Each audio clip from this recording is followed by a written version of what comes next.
오늘이 2023년 마지막 주일이기도 하고 또 마지막 날입니다. 12월 31일이죠. 여러분, 제가 2023년 첫 주일 설교에 첫 마디가 여러분 기억나세요? 당연히 기억 안 나실 것입니다. 저도 기억이 안 나요. 그래서 설교 원고를 쭉 봤어요. 이렇게 시작을 했더라고요. 2022년은 가고 2023년 새해입니다. 오늘이 새해 첫날이자 첫 주일입니다. 그러니까 2023년은 주일날 시작해서 주일날 마치게 되는 거예요. 몰랐죠? 그래서 제가 올 초 첫 설교가 이렇게 축복하옵소서 올 표를 가지고 설교를 했던 것이 기억에 납니다. 여러분은 전혀 기억이 안 날 것이죠. 처음 들어보죠. 여러분, 2023년은 정말 다사다난했습니다. 우리나라뿐만이 아니고 전 세계가 정말 그랬습니다. 전쟁, 또 하나의 또 전쟁, 또 세계의 그 기후변화, 온난화, 장마도, 비도, 여러분, 이제 미국이 갑자기 비가 오더니 갑자기 기온이 떨어지고 막 정신이 없어요. 우리나라는 그래도 적어서 영향이 좀 적은데 큰 나라 같은 경우는 더 그러한 일들이 많습니다. 또 세계는 이념화 때문에 둘로 갈라졌어요. 그래서 서로 싸웁니다. 우리나라도 마찬가지죠. 정치적으로 갈라져서 서로 싸우고 나누어서 서로 비난하고 내노남불, 내가 하면 몸에 쓰고 남이 하면 불륜인, 이러한 일들이 우리 안에는 많이 있습니다. 그럼에도 불구하고 2023년 한 해 동안에 우리 수지 갈보리 교회는 축복의 한 해였다, 이렇게 평가를 하고 싶습니다. 왜냐하면 나우스 선교를 우리가 시작을 했고 또 이규상 선생님을 매달 협력하게 된 것, 그리고 지난번에 우리가 옷을 라오스에 저녁에 뿌려줌으로써 그들에게 큰 은혜를 베푼 이것이 우리 교회로서는 축복된 일이라고 말할 수 있습니다. 이렇게 2023년을 마무리합니다. 여러분들도 오늘 이 하루 동안에 2023년의 일들을 되돌아보면서 잘 마무리하시기 바랍니다. 그런데 히브리서는 마무리가 되지 않았습니다. 그래서 내년까지도 계속 진행할 것입니다. 여러분, 오늘 본문 19절에서 21절에 보면 이러한 용어들이 많이 나와요. 보면 성소, 휘장, 하나님의 집, 제사장, 이러한 단어가 많이 나옵니다. 이런 용어는 성막에서 쓰는 용어라고 말씀을 드렸습니다. 그러므로 형제들아, 우리가 예수의 피를 힘입어 성소에 들어갈 담력을 얻었나니 그 길은 우리를 위하여 휘장 가운데로 열어놓으신 새로운 살 길이요, 휘장은 곧 그의 육체니라. 또 하나님의 집 다스리는 큰 제사장이 계심에, 성소나 성막에서 쓰는 용어를 오늘 쓰는 것을 알 수 있습니다. 그런데 이 본문은 우리에게 성막을 우리에게 가르쳐주기 위해서, 알려주기 위해서 쓴 것이 아닙니다. 여러분, 이 성막이나 성전을 알려주기 위하여 이 용어를 갖다 쓴 것이 아니고 하나님의 나라, 하늘나라, 하늘에 계시는 하나님의 나라를 표현하기 위해서 이 용어를 갖다 쓴 것입니다. 여러분, 제가 말씀을 드렸죠. 히브리서는 복음을 구약적 언어로 설명한 것이라고 말씀을 드렸습니다. 그러니까 성막은 하나님이 계시는 하나님의 나라, 천국의 뭐예요? 모형이에요. 천국의 그림자, 천국의 모형, 하나님의 나라의 모형, 하나님의 나라의 그림자가 바로 성막이라는 것이죠. 여러분, 성막 중에 가장 중요한 것은 언약궤라고 제가 말씀을 드렸습니다. 그리고 그 언약궤가 있는 곳이 바로 지성소라고 여러분에게 알려드렸죠. 그러니까 지성소 안에 있는 언약궤 위에 하나님이 계셔서 우리와 함께 해주신다라고 말씀을 하셨습니다. 그러니까 성막은 하나님이 계신 곳이자 하나님이 우리를 만나주는 곳입니다. 천국도 우리가 천국에 간다, 하나님의 나라, 하늘나라 이렇게 표현을 하는 그곳에서 왜 그렇게 표현하는가? 하나님이 우리와 함께하는 곳이 천국이기 때문에 그래요.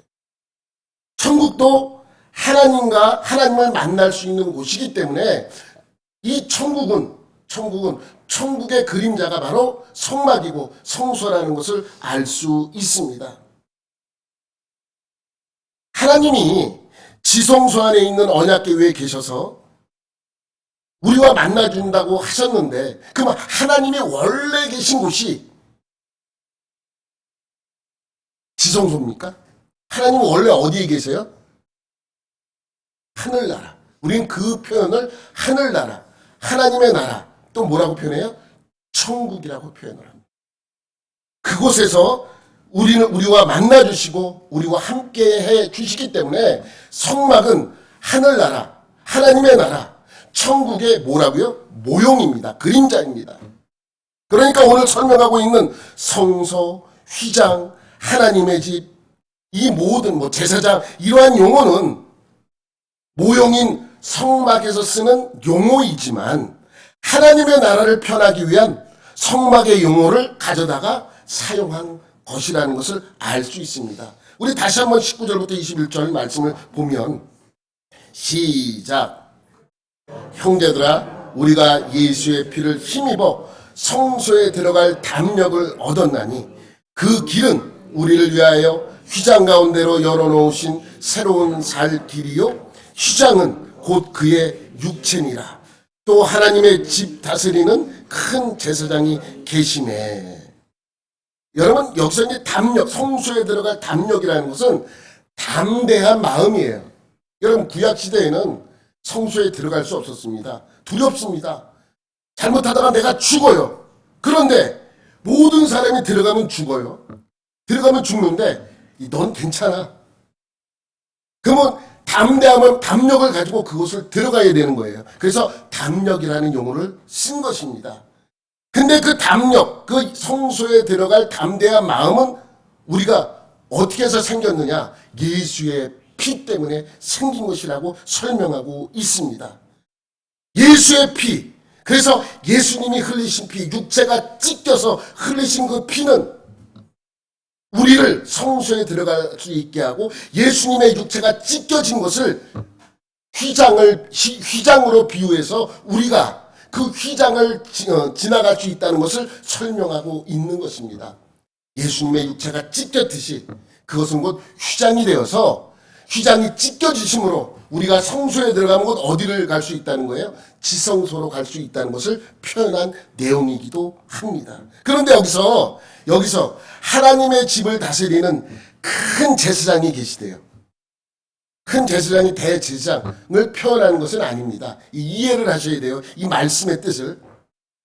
여러분, 대제사장은 영어로 표현할 때 하이를 써요. 하이 프리스트라고 써요. 하이. 높은 제사장. 그런데 여기서 쓰는 큰 제사장은 그레이시예요. 그레이. 그러니까 위대한 제사장이래요. 여기서 그래서 대제사장이라는 표현을 안 쓰고 큰 제사장이라는 표현을 쓴 것입니다. 그러니까 우리를 다스리는 예수님은 큰 위대한 제사장이 되어서 우리를 하나님 앞으로 인도하는 사역을 하시는 것이죠. 여러분, 내가 이것은 여러분에게 또 한 번 설명은 드리지 않겠습니다. 왜냐하면 이미 여러분이 이 성경 구절을 다 이해를 하세요. 히브리서 계속 그 내용을 다루고 있으니까 더 깊이 들어가지는 않겠지만, 여러분, 성막에서 주는 단 한 가지의 교훈, 그것은 무엇입니까? 이것과 똑같아요. 우리가 예수를 믿는 최종 목적은 뭐예요? 잘 먹고 잘 살기 위해서예요? 어디 가려고요? 천국 가려. 이게 최종 목표예요. 우리의 신앙의 최종 목표는 한 가지예요. 천국에 가려고. 그러니까 천국에 가기 위해서 살아가는 이 모든 것들도 하나님이 주관해 주시고 더 큰 은혜와 축복을 내려주시길 바라는 것이지, 은혜와 축복이 없다 한들 우리의 최종 목표는 천국이라는 것이죠. 아까 천국이 뭐라 그랬어요? 누구를 만나는 곳이에요? 하나님을 만나는 곳이에요.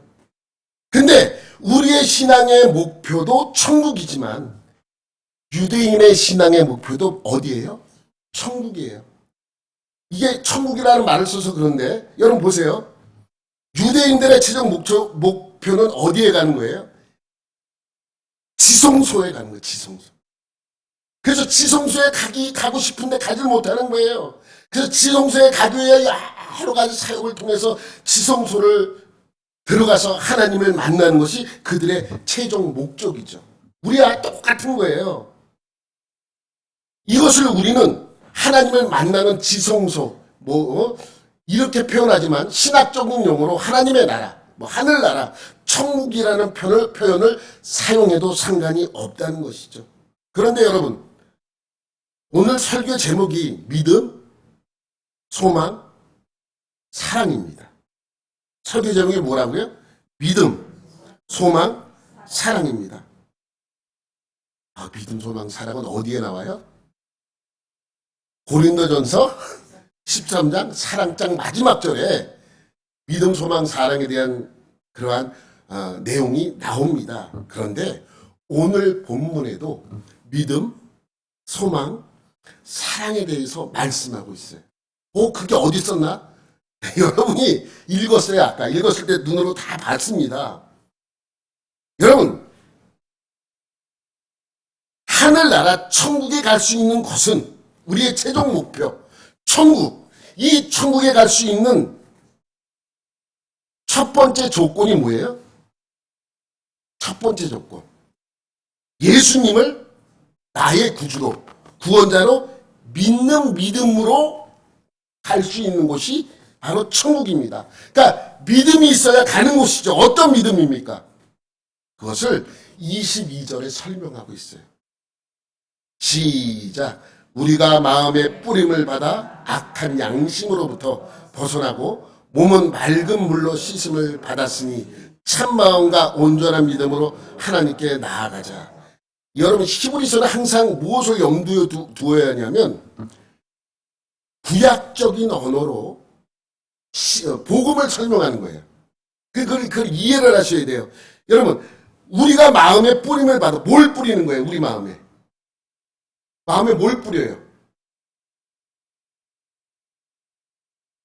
우리 마음에 예수의 피를 뿌리는 거예요. 예수의 피를 뿌림으로 우리의 악한 양심, 죄로부터 벗어난다는 것입니다. 근데 여기에 몸은 맑은 물로 씻음을 받았으니, 물로 씻음을 피로 씻음을 받아야지 왜 물이 등장하는가? 여러분, 구약적인 용어를 쓰기 때문에 그래요. 여러분, 다시 한번 설명드리지만 제사장이 성소에 들어갈 때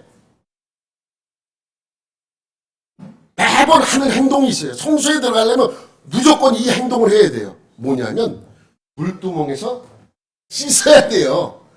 내가 들어갔다 씻고 들어갔어요. 나와서 잠깐 나왔다가 또 들어갈 때도 어떻게 해요? 또 씻어야 돼요. 이것이 반복되는 거예요. 하여튼 성소 안으로 들어갈 때 물두멍 떡상에 떡을 교환할 때, 아니면은 등대에 그 불을 관리할 때, 아니면 분향단에 향을 관리할 때, 아니면 청소하기 위해서 하여튼 성소 안에 들어갈 때는 무조건 내가 금방 씻고 들어갔다 잠깐 나왔다 들어가도 물두멍에서 스스로 씻어야 돼요. 그래서 깨끗함을 표현하고 나서 성소에 들어갈 수 있다는 것을 여기서는 이렇게 맑은 물로 씻음을 받았다는 표현을 쓰는 거예요. 그러니까 이것을 구약적 용어로 이해를 하셔야 돼요. 그래서 우리는 참 마음과 온전한 믿음으로, 아까 어떠한 믿음으로요? 예수의 피가 마음에 뿌려짐으로 말미암아 내가 죄에서 벗어나서 성소에 들어갈 담대한 마음을 가졌음을 설명하고 있는 것이죠. 그 첫 번째가 바로 믿음이라는 거예요. 믿음은 예수님이 나의 구원자라는 사실을 믿는 믿음이죠. 예수님의 피가 내 죄를 씻어 주었다라는 믿음입니다. 이 믿음이 없으면 우리의 신앙이 열매 맺지도 못하고 우리의 최종 목표인 천국에 들어갈 수도 없는 것이죠.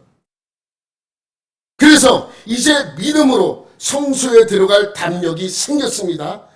이제 성소에 들어가면 어디까지 들어갈 수 있다는 거예요? 지성소까지 갈 수 있다는 거예요. 왜? 예수님께서 육체가 찢김으로 말미암아 성소와 지성소에 나누는 휘장이 찢겨짐으로 말미암아 성소에만 들어가면 하나님을 이제 만날 수 있다는 것을 설명하고 있습니다. 그러한 믿음이 바탕으로 믿음이 바탕으로 생겨진 것이 소망이죠. 성소에 들어갑니다. 성소에 들어가면 이제 어디까지 갈 수 있다는 소망이 생겨요? 지성소까지 갈 수 있다는 소망. 여러분 예수를 믿으면 난 구원받을 수 있어 라는 소망이 생기죠. 나는 하늘나라에 갈 수 있어. 나는 천국에 가서 하나님과 함께 살 거야 라는 소망이 생기는 거예요. 뭐 때문에? 믿음 때문에. 우리가 예수님을 구원자로 믿는 그 믿음 안에서 바로 하늘나라 천국에 갈 수 있다는 소망이 생긴다는 말씀이 23절에 있다는 거예요. 23절에 보면 또 시작. 또 약속하신 이는 믿부심이 우리가 믿는 도리의 소망을 움직이지 말며 굳게 잡고. 우리의 소망은 바뀌지 않아요. 움직이지 않아요. 천국이라는 소망이 한 가지가 있는 거예요.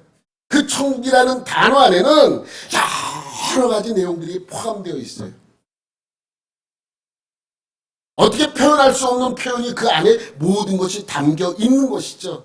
그러니까 우리는 예수님을 나의 구원자라고 믿는 믿음으로 천국에 갈 소망을 가지고 살아가는 거예요.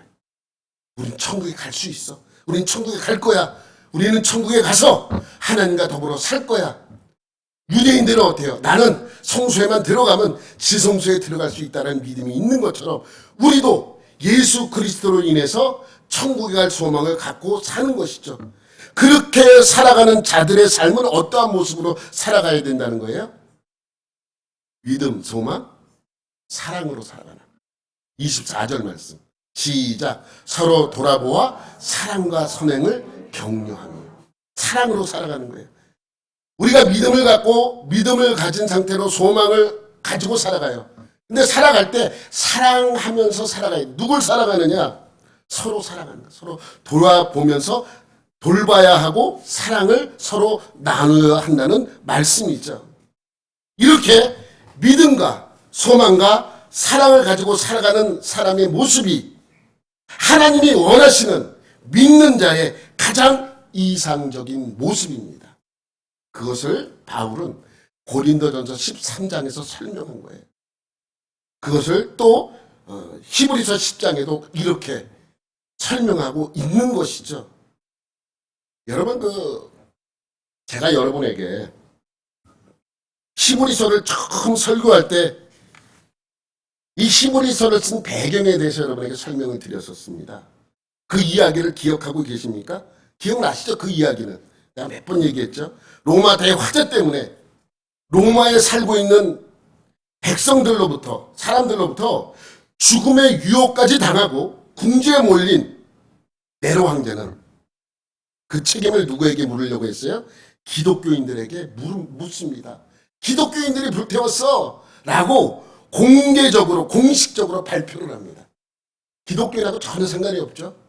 제가 알기로 한 거는 전혀 기독교인하고 상관이 없습니다. 그런데 왜 기독교인에게 그것을 뒤집어 씌웠는가? 그 당시 기독교인들은 일반 로마 사람들로부터 별로 좋지 않은 평가를 받고 있었어요. 이상한 소문 때문이에요. 유언비어. 그것은 뭐예요? 기독교인들은 누굴 잡아먹어요? 사람을 잡아먹고 근친 결혼한다는 소문이에요. 물론 전혀 근거가 없는 이야기죠. 근데 근거는 있죠. 성찬식을 할 때 내 살을 먹어라, 내 피를 마셔라. 이런 살과 피를 식인종이 보이나 보다. 이렇게 생각을 한 거고. 또 교회에서 부를 때 지금처럼 집사님, 권사님 이러한 단어들이 없었으니까 형제님, 자매님 이렇게 불렀을 거 아니에요. 형제요, 자매요 이렇게 부르다 보니까 형제, 자매 이렇게 어느 날 보니까 둘이 부부가 되어 있어요. 그러니까 근친 결혼한다는 소문이 난 거예요. 그러니까 이 좋지 않은 소문이 퍼져 썼고, 이 기독교가 사회적 이슈로 등장하는 그때에 그 책임을 네로는 기독교인들에게 뒤집어 씌웁니다. 그래서 기독교인들이, 그리스도인들이 이 화제의 중심이 되어서 많은 사람들의 박해를 받고 핍박을 받게 됩니다. 그리고 기독교인들을 잡아 죽이기 시작하는 것이죠. 공개적으로 죽여도 괜찮다고 네로 왕자가 칙령을 내립니다. 그래서 잡아 죽이는 거예요. 여러분, 초대교회 때 나타난 기독교 핍박은 종류가 세 가지가 있어요. 첫 번째는 뭐냐면 글라우디오 황제의 핍박입니다. 이 핍박을 뭐라고 그래야 되냐면 더불어 박해? 더불어 박해라 그래요. 여러분, 사실 글라우디오 황제가 기독교인을 핍박한 것은 아니에요. 누구를 핍박한 거예요? 유대인을 핍박한 거예요. 유대인을 로마에서 다 쫓아낸 것이죠. 그런데 그 로마에서 쫓아낼 때 그 안에는, 그 유대인 안에는 유대 그리스도인들이 있었기 때문에 유대인 때문에 함께 더불어서 박해를 받았던 그 박해를 더불어 박해, 글라우디오 황제의 박해라고 말할 수 있습니다. 두 번째는 네로 황제의 박해, 오늘 이 히브리서의 배경이 되었던 그 박해죠. 그 박해를 누명 박해, 누명 쓴 거 아니에요. 응? 억울한 박해, 뭐 이렇게 말할 수 있죠. AD 64년 7월에 발생한 화재 때문에 폭동이 일어나자 그 책임을 기독교인들에게 돌리죠. 그러니까 이 폭동을 일으켰던 로마 사람들이 모든 목표가 기독교인에게 향해서 모든 기독교인을 잡아 죽이는 그러한 결과를 얻게 된 거예요. 네로의 자기의 책임을 회피하기 위해서 기독교인들에게 누명을 씌운 것이죠. 그래서 누명 박해라고 말할 수 있습니다. 이건 제가 붙인 거예요. 그냥 이해하기 쉽게. 세 번째는 AD 90년에 일어난 도미티아노 황제 때 박해인데 사도 요한도 이 박해 때문에 반모섬에 갇히게 되는 거예요. 이 박해를 선택 박해라고 말해요. 선택 박해. 왜 선택 박해냐? 여러분, 도미티안 황제 이후의 박해는 대부분의 이 박해인데 어떠한 박해냐면 선택하라는 거예요. 예수를 선택하겠느냐? 황제를 선택하겠느냐? 예수를 선택하겠느냐? 다른 신을 선택하겠느냐? 이렇게. 여러분, 우리나라 일제 강제 점령기 때도 마찬가지잖아요. 예수를 믿는 많은 사람들이 일본 왕에게 참배를 하지 않아서 잡혀서 고난을 받았죠. 그거 얘기하잖아요. 예수냐? 일본 왕이냐? 선택하라는 거 아니에요. 똑같아요. 이때도 뭘 선택하냐? 로마 황제를 신으로 섬길 것이냐? 아니면 좀 지나서는 태양을 섬기라 그래요. 그래서 하나님을 섬길 것인가? 태양신을 섬길 것인가? 선택하라는 것이죠. 그래서 태양신을 선택하지 않거나 황제를 선택하지 않으면 가차없이 죽였어요. 가차없이 엄청난 숫자의 많은 사람들이 박해를 받고 죽습니다. 그러니까 이 박해는 내가 예수를 믿다가 그럼 난 이제부터 예수 안 믿고 이 태양을 섬기겠습니다. 아니면 황제를 섬기겠습니다라고 고백하는 순간 신앙을 잃어버릴 수밖에 없는 것이죠. 그런데 네로 황제 때문에 발생된 누명 박해는 조금 다릅니다. 기독교인을 선택해서 박해하는 거예요. 아니면 내가 지금은 기독교인이 아니어도 과거의 기독교인이었으면 무조건 잡아 죽이는 거예요. 기독교인이거나 기독교인이었거나 상관없습니다. 왜? 그 기독교인들이 내 가족을 죽이는 화재를 일으켜 불을 냈기 때문에 잡아 죽이는 것입니다. 그러니까 기독교인은 색출하는데 이들은 온 관심이 있는 거예요. 너 예수 믿었어 안 믿었어? 이게 아니라 너 교회를 다녔어 안 다녔어? 이것 때문에 모든 사람들이 죽는 거예요.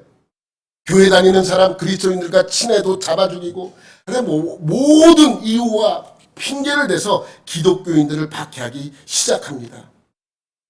그런데 이방인이었던 그리스도인들, 이방 그리스도인들은 상관이 없어요.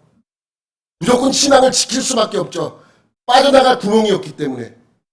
그래서 할 수 없이 다 많은 사람들이 이방 그리스도인들을 주고 갔습니다. 근데 유대 그리스도인들이 문제예요. 유대 그리스도인들은 예수 믿고 구원을 받아요. 최종 목표인 천국에 하나님을 만나러 갑니다. 그런데 유대 그리스도인들은 예수를 안 믿어도 뭐만 잘 지키면, 율법만 잘 지키면 천국에 간다고 믿었어요. 율법만 잘 지키면. 그래서 예수님을 버리고 다시 유대교로 들어가서 율법을 잘 지키겠다는 거예요. 그리고 다시 잠잠해지면 다시 어디로 돌아와요? 교회로 돌아온다는 그런 생각을 갖고 있었습니다.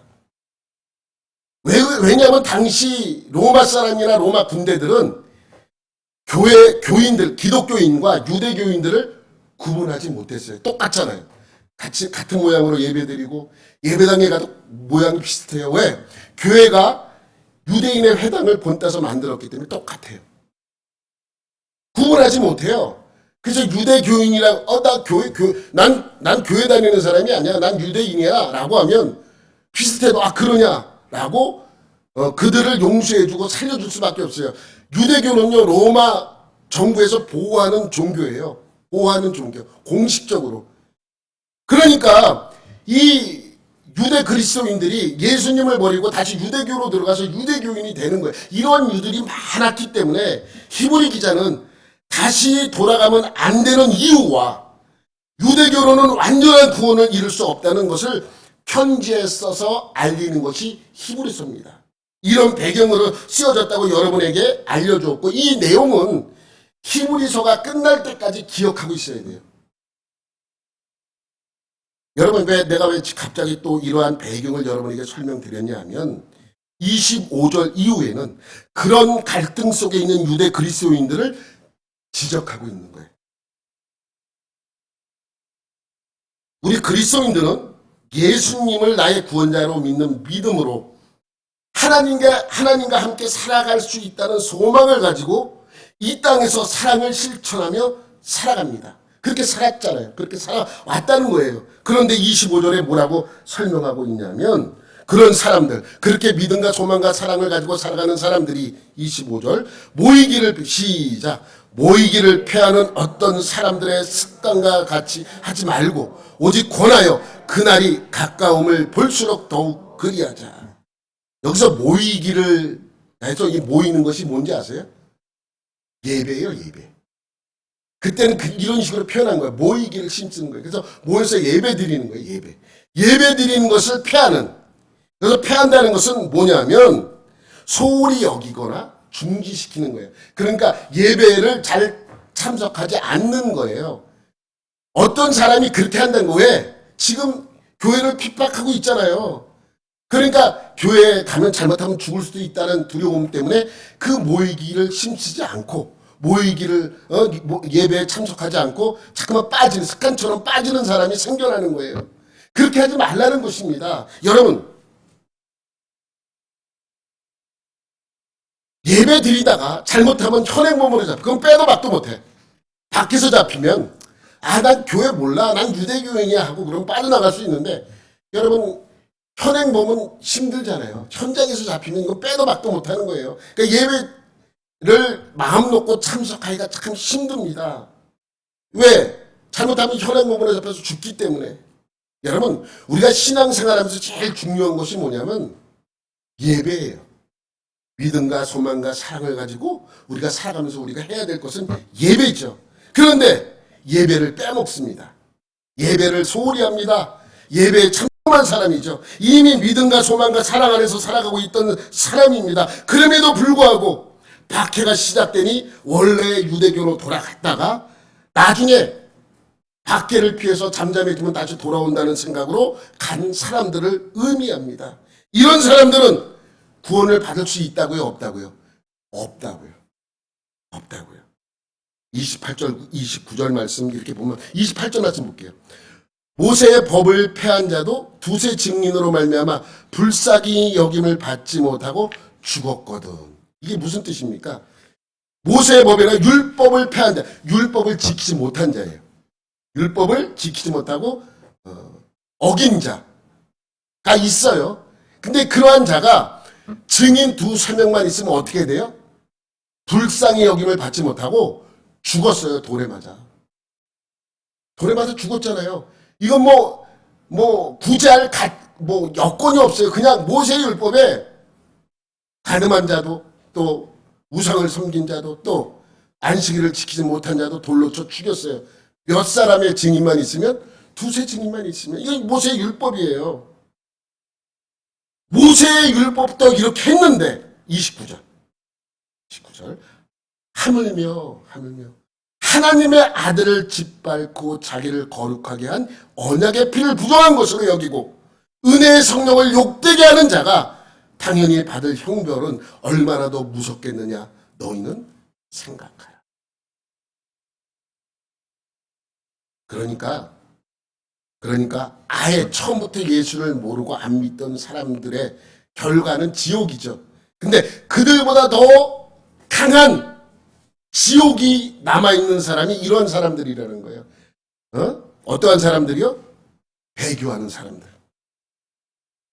그러니까 이들이 더 무거운 심판을 받을 수 있습니다. 왜? 예수를 믿은 후에 배교하고 등진 사람은 하나님의 심판만 남아있다고 말씀하고 있습니다. 얼마나 무섭습니까? 그래서 31절에는 이렇게 또 표현합니다. 살아계신 하나님의 손에 빠져들어가는 것이 무서울진저. 이게 무슨 말이냐면 그 새 번역 보면 이렇게 번역되어 있어요. 살아계신 하나님의 징벌하시는 손에 떨어지는 것은 무서운 일입니다.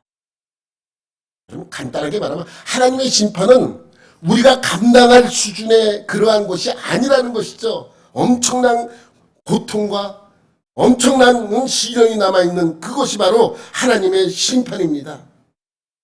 여러분, 아마 이단들은, 배교자들보다 이단들은 더 강한, 하나님의 징벌이 남아있을 거예요. 여러분, 본문의 배교자들은 박해 때문에 할 수 없이 배교했잖아요. 근데 이단들은 뭐예요?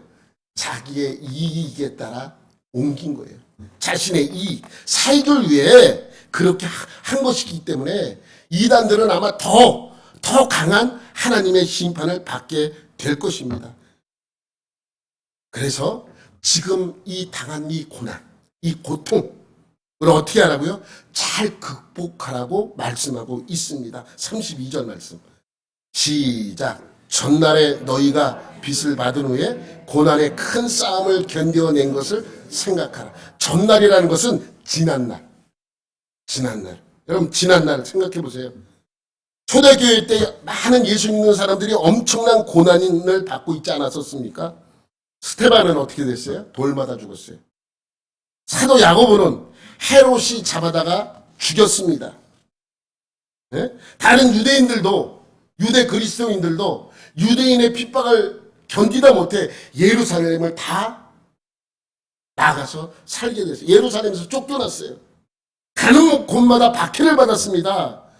그래서 사도 바울은 그 박해받은 내용을 이렇게 설명하고 있습니다. 고린도후서 11장 23절부터 27절까지 말씀 보면 그들이 그리스도의 일꾼이냐 정신없는 말을 하거니와 나는 더욱 그러하도다. 내가 수고를 넘치도록 하고 옥에 갇히기도 더 많이 하고 매도 수없이 맞고 여러 번 죽을 뻔하였으니 유대인에게 40에서 하나가만 매를 5번 맞았으며 3번 태장으로 맞고 1번 돌로 맞고 3번 파선하고 일주야를 깊은 바다에 지냈으며 여러 번 여행하면서 강의 위험과 강도 위험과 동족의 위험과 이방인의 위험과 시내의 위험과 광야의 위험과 바다의 위험과 거짓 형제 중에 위험을 당하고 또 수고하며 애쓰고 여러 번 자지 못하고 죽이며 목마르고 여러 번 굶고 춥고 헐벗었노라 하고 설명하고 있습니다.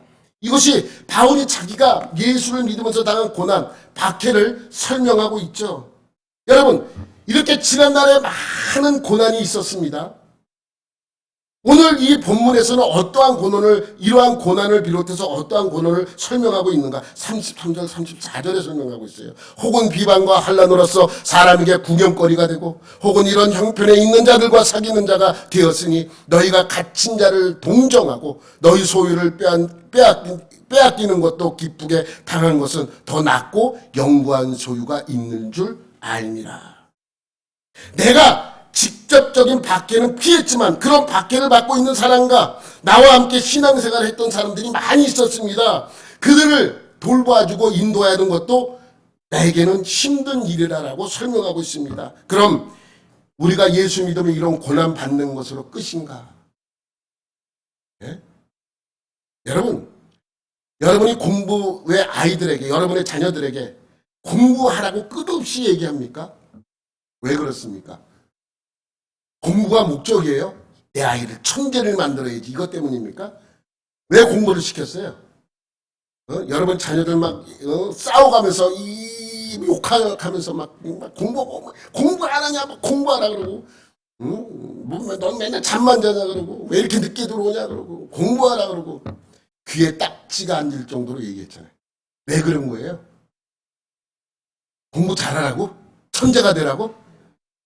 나중에 잘 되라고. 여러분들은 공부를 잘해야 잘 된다고 믿기 때문에 공부를 강조합니다. 그러니까 공부가 목적이 아니라 뭐가 목적이에요? 그 이후에 목표를 위해서 이 아이들을 다구친 거잖아요. 여러분, 우리의 이러한 고난, 단순히 천국 가는 것이 나의 목적이 되어서 그것 때문에 이 땅에서 이 고난을 참아야 되는 것이냐. 여러분, 이렇게 고난을 이기는 자에게 주시는 하나님의 은혜가 있습니다. 그것을 우리는 신학적인 용어로 상급이라고 해요. 상급. 그래서 35절에 이렇게 말씀합니다. 시작. 그러므로 너희 담대함을 버리지 말라. 이것이 큰 상을 얻을. 여기서 큰 상은 뭐예요? 하늘나라에서 보장된 상금일 수 있고, 아니면 박해가 끝난 후에 얻을 이 땅에서의 상금일 수 있습니다. 저는 개인적으로 둘 다라고 생각합니다. 여러분, 일제강점기 때 우리의 신앙의 선조들은 일본 왕을 신으로 섬기라는 박해를 받지 않았습니까? 그것을 견디지 못해 신사참배를 한 신앙의 선조들도 있었고, 그 박해에 맞서 싸우고 굴복하지 않고 순교한 믿음의 선조들도 있습니다. 신사참배에 굴복하는 문제 때문에 이 나라가 6.25라는 엄청난 고난을 겪었습니다. 그렇지만 그들과 맞서 싸워 신앙을 지킨 분들 때문에 지금 우리나라가 이렇게 축복을 받고 그들의 상급으로 이 나라가 이렇게 보상받게 되었습니다. 우린 그것을 잊으면 안 돼요. 우리가 왜 이 나라가 이렇게 되었나? 우리 믿음의 선조들이 기도와 우리 믿음의 선조들이 지킨 신앙 때문이라는 것을 우리가 인정해야 돼요. 그것을 인정하지 못하면 하나님을 인정하지 못하는 것입니다. 그러니까 신사참배한 것 때문에도 우리가 그 값을 치렀지만 신사참배와 맞서 싸워 신앙을 지킨 그 신앙 때문에 우리가 지금 이렇게 된 것을 여러분 감사해야 하는 것이죠. 물론 지금 우리에게 그런 박해는 없습니다. 이것이 더 무서워요. 우리에게 시험은 여전히 놓여 있습니다. 그런 시험은 어디에서 옵니까? 항상 우리의 먹고 사는 문제 때문에 옵니다. 가정의 문제 때문일 수도 있고 자녀 문제 때문일 수도 있고 또 다른 그러한 문제 때문일 수도 있습니다. 이런 문제와 우리 신앙에 문제가 생기면 마귀가 제일 먼저 건드리는 것이 무엇이라고요? 25절 아까 읽었었죠. 보이는 것을 폐하는. 그러니까 예배 드리는 문제를 건드리는 거예요. 반대로 생각해보면 우리 신앙에 있어서 믿음, 소망, 사랑 가장 중요한 이것을 지키며 우리가 신앙의 첫발, 예배에 참석하게 되는 것을 시작으로 우리의 신앙이 열리게 되는 것이죠. 마귀는 어떻게 합니까? 모이지 못하게 하고 예배드리지 못하게 합니다. 우리 신앙에 있어서 승리하는 첫발을 내딛지 못하게 하는 것이죠. 내가 힘들고 어려워도 이 예배를 지켜내면 모든 것들을 견뎌낼 수 있는 것입니다. 극복할 수 있습니다. 믿음, 소망, 사랑의 첫발도 역시 예배로부터 시작이 되는 것입니다.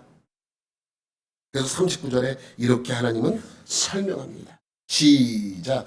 우리는 뒤로 물러나가 멸망할 자가 아니요 오직 영혼을 구원함으로 이루는 믿음을 가진 자니라. 불복함으로 멸망자가 되지 말고 견뎌냄으로 극복함으로 믿음으로 승리하는 자가 되어야 하는 것이죠. 저는 비록 교회는 작지만 자부심이 있어요. 그러면 코로나 때도 나라에서 예배 드리지 말라고 그렇게 핍박할 때도 우린 꾸역꾸역 예배를 드렸습니다. 사실 친구들한테 물어보면 이렇게 작은 교회에 찾아와서 막 방해하고 이런 교회가 없대요. 우리 교회만 있어요. 우린 그냥 드리는 거예요. 벌금 물면 되고, 내가 예배 드리는데, 하나님께 예배 드리는데 이거 하나 지키지 못하면 이것 또한 신앙의 큰 문제라고 저는 개인적으로 생각을 했어요. 여러분, 처음에 성도들이 코로나가 두려워서 교회 나오지 않았어요. 그래서 전화를 걸었어요. 그분이 하는 소리가 나라에서 금하는 거를 교회에서 자꾸만 어기고 하는 것도 문제가 있지 않냐. 그래서 제가 코로나 때문에 나오지 않는 분한테 전화를 안 드렸어요. 드릴 수가 없더라고요. 저는 나오라고 나오라고 하려고 전화를 한 건데, 나라에서 금한 거를 교회에서 자꾸만 어기는 것도 교회가 문제가 된다고 자꾸만 그런 얘기를 하니까 참 제가 그때 상처를 많이 받았습니다. 그렇지만 예배를 멈추진 않았어요. 주일날 끝까지 예배를 멈추지 않고 그냥 예배를 드리는 거예요. 여러분 경험했잖아요. 들어올 때 왜 왔냐고 체크하고. 그것도 불법이에요. 우리가 불법으로 예배를 드렸다면 자기들이 와서 체크하는 거 하나하나가 그것도 불법이죠. 그렇지만 우린 예배 드렸어요. 끝까지. 새벽 예배도 처음에 한 달 정도만 안 드렸지 나머지는 그냥 다 드렸습니다. 도저히 안 되겠어요. 새벽 예배도 그냥 다 했어요. 속으로 그랬죠. 새벽까지 검사 나오겠느냐. 여러분, 이러한 모습으로 지금 우리는 2023년 주일 마지막 날에 이렇게 모여 있는 것이죠. 여러분, 우리의 신앙은 믿음과 소망과 사랑 안에서 예배를 드리는 그 예배의 모습 속에서 얻어지는 것입니다. 그럼 하나님께서 반드시 그거에 대한 보상을 해 주시는 것이죠. 2023년에도 믿음 안에서 소망을 가지고 사랑으로 모여 예배를 드린 것처럼 2024년에도 그러한 모습이 계속되기를 예수님의 이름으로 축원합니다. 하나님 아버지 감사합니다. 오늘도 우리에게 이러한 은혜를 주시고 하나님의 놀라운 사랑을 경험하게 하여 주신 것 감사드립니다. 언제나 같은 모습으로 믿음과 소망과 사랑 안에서 주님 앞에 나와 예배드리는 복된 자들이 되게 하여 주옵소서. 모든 것 감사드리며 예수님의 이름으로 기도드립니다. 아멘.